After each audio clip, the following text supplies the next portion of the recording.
Bossy women. You know the problem with the Bible? Not one goddess in the entire book.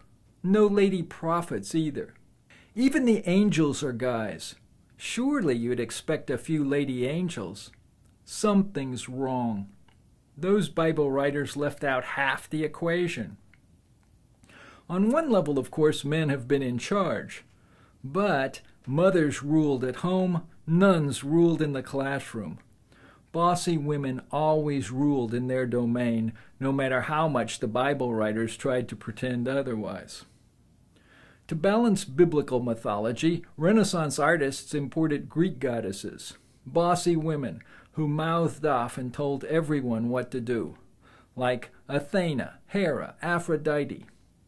Michelangelo filled the Sistine Chapel with sibyls, those ancient Greek prophets. That's why we have myths, to help us cope with unpleasant realities. At some point, to make up for the lack of female divinities, the Catholic Church invented nuns who ruled the classrooms like capricious Greek goddesses. In a battle of wills, a kid didn't stand a chance. When I was in the first grade, the local newspaper sponsored an art contest. One drawing was picked from each class and sent off to be judged. I was the best artist in my first grade class, and my creation was the best of the entire school year. A fantasy island, a green paradise floating in the middle of a blue ocean populated by orange foxes. A masterpiece. At least, I thought it was a masterpiece. Sister Mary Alphonse had another idea.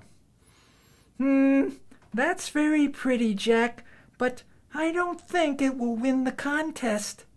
Why don't you draw a nice picture of the Holy Family, Jesus, Mary, and Joseph, just like you did last week? Gee, sister, I like this picture of Fox Island much better. All right, but I'm pretty sure that fox picture won't get picked for the contest. I got the message. The teacher of each class decided which picture was best and submitted it to the contest. Sister Mary Alphonse held all the aces. If I didn't play her game, I'd lose. So I drew a picture of the Holy Family, which, by the way, did not win the citywide contest. In a surrealistic painting I did in the mid-70s, I painted a less than flattering Virgin and Child, which I'm sure is a reaction against the theology of nuns. For nuns, surrealism wasn't a dream, it was a way of life, and they wanted their students to follow in their footsteps. Every year, the nuns would ask, "Who plans to be a priest when they grow up?" And, "Who plans to be a nun?" In the first grade, most boys raised their hands to be priests, most girls to be nuns. By the time we reached fifth grade, fewer hands went up. Then, once adolescence hit, and we began to have an inkling of what a vow of celibacy meant, almost no hands went up. But in those early years of elementary school, when I was 8 or 9, I had theological aspirations. Not only would I become a priest, I'd become the Pope, the top dog. Actually, I wanted to be God. I know, you're thinking, "That's crazy, you can't be God." But I didn't say I thought being God was possible, did I? No, I just expressed a desire.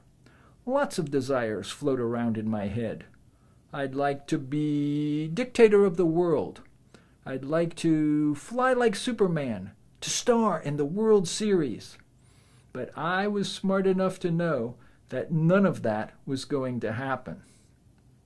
Freud says that childhood traumas are buried in our unconscious minds.